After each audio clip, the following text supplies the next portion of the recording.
नमस्कार, मैं राघवेंद्र पाल एक बार फिर से आप सबका स्वागत करता हूं। आज बारी है क्लास 10th के chapter 3 two stories about flying के क्वेश्चन आंसर की। इससे पहले मैं आप लोगों को ये चैप्टर पढ़ा चुका हूं। अगर आपने नहीं पढ़ पाया है तो सबसे पहले ऊपर आई बटन पे क्लिक करें, देखें वीडियो को। क्योंकि जब तक आप चैप्टर ढंग से नहीं पढ़ोगे तो क्वेश्चन आंसर कैसे समझ में आएंगे। चलिए शुरुआत करते हैं। मेरे खजाने से आपके लिए कुछ क्वेश्चंस। इस पूरे चैप्टर में मेरे खजाने से सिर्फ 6 क्वेश्चंस आपके लिए हैं।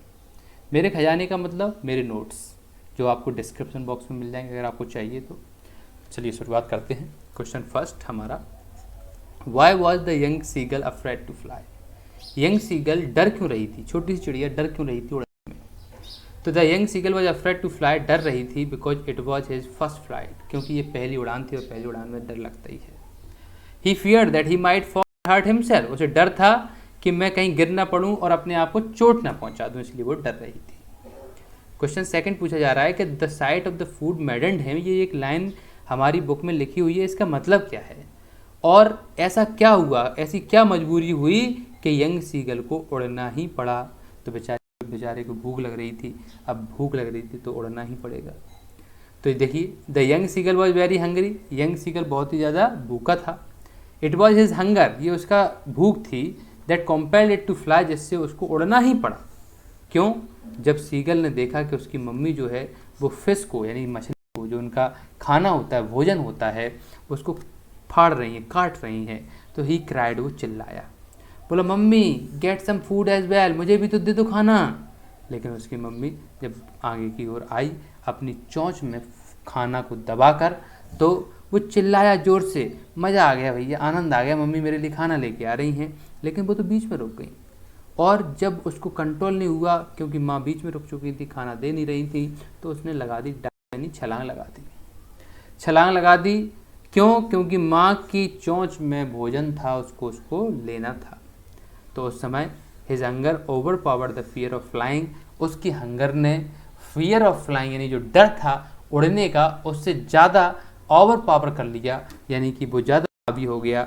इसीलिए उसकी भूख ने हिज विंग्स स्प्रेड आउट, उसके जो विंग्स थे, जो पंख थे, वो एकदम फैल गए।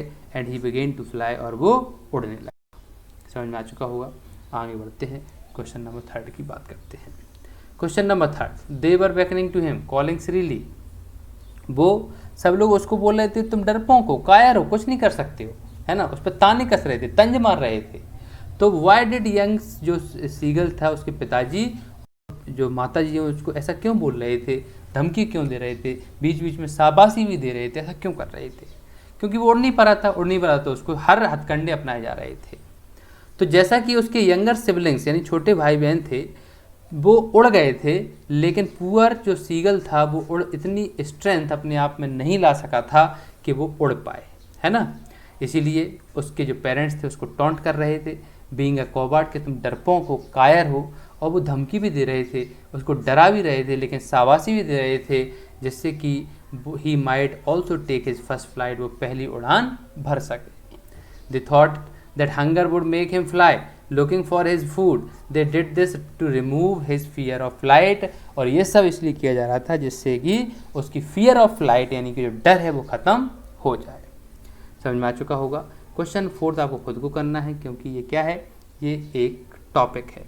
टॉपिक क्या है? Have you had ever had a similar experience where your parents encourage you to do something. क्या आपके साथ भी ऐसा ही अनुभव हुआ है जब आपके पेरेंट्स आपसे बोल रहे हैं कि कुछ करो, that you were too scared to try, और आप डर रहे हो उसको करने से? तो discuss this in pair or groups, इसको ग्रुप या पेयर में आपको बताना है, तो ये आपको घर पे करना है, ठीक है। ओनली 3 क्वेश्चन आपको दे दिए हैं इस चैप्टर से। आगे बढ़ते हैं, और ब्लैक एरोप्लेन में सिर्फ 2 क्वेश्चन आप लोगों को दे रहा हूँ। पहला क्वेश्चन क्या है? पहला क्वेश्चन है, describe the narrator's experience as he flew the aeroplane into the storm. Narrator का एक्सपीरियंस बताइए जब उन्होंने ये एरोप्लेन उड़ा दिया वहाँ पर स्टॉर्म में, यानी कि भयंकर आंधी में। तो narrator had a very frightening experience in the storm. Narrator का जो था वो बहुत ही फ्राइटनिंग एक्सपीरियंस, डरावना एक्सपीरियंस था जब वो स्टॉर्म में गया। As he enter the storm his plane started jumping and twisting. क्यों? क्योंकि जैसे वो उसमें घुसा तो उसका प्लेन जंपिंग और ट्विस्टिंग करने लगा। He could not see anything outside, उसको बाहर कुछ भी दिखाई नहीं दे रहा था। The plane as it was totally dark, अंदर पूरी तरह से अंधेरा था, सॉरी बाहर पूरी तरह से अंधेरा था। When he looked at the compass, जब उसने अपने कंपास की तरफ देखा जो प्लेन में लगा रहता है, अदर इंस्ट्रूमेंट्स की तरफ देखा, दे हैड स्टॉप फंक्शनिंग, वो काम करना बंद कर चुके थे। It was a terrible experience for him, ये उसके लिए बहुत ही ज़्यादा टेरिबल एक्सपीरियंस था, डरावना एक्सपीरियंस था। Suddenly he saw another black aeroplane by side, लेकिन जान में जान आ गई जब उसने बगल में देखा कि मेरे बगल में भी एक एरोप्लेन चल रहा है ब्लैक कलर का। The pilot of the plane signalled him to follow, pilot ने कहा आ जाओ मेरे पीछे आ जाओ। The narrator followed it without any choice, narrator इसको फॉलो करने लगा। And landed safely on the runway, और बड़ी आराम से रनवे पे जाके उसने अपना हवाई जहाज उतार दिया। समझ में आ चुका होगा। Question number second, what made the women in the control centre look at the narrator strangely. ऐसा क्या हुआ कि जो वुमेन बैठी थी वो अजीब तरीके से देखने लगी, तो उसने पूछा ही क्वेश्चन ऐसा था कि वो मेरे पीछे एक हवाई जहाज जा रहा था, वो कहाँ है? उसने कहा अरे तुम्हारे पीछे हवाई जहाज नहीं था। तो the women in control centre looked at the narrator strangely because the narrator asked her about a black aeroplane. क्यों? क्योंकि नरेटर ने उससे ब्लैक एरोप्लेन के बारे में पूछ लिया था।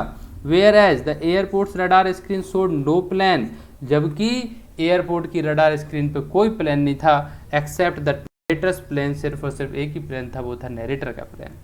इन the sky during the stormy night, मतलब स्काई में स्टॉर्मी नाइट, मतलब उस दिन भयंकर हवा चल रही थी, तो सिर्फ और सिर्फ नरेटर का प्लेन था, इसलिए वो अजीब देख रही थी कि भैया कोई प्लेन नहीं था, तुम क्या वो पूछ रहे हो मुझसे, है ना। समझ में आ चुका होगा। मिलता हूँ नेक्स्ट वीडियो में। Thank you very much, thanks a lot.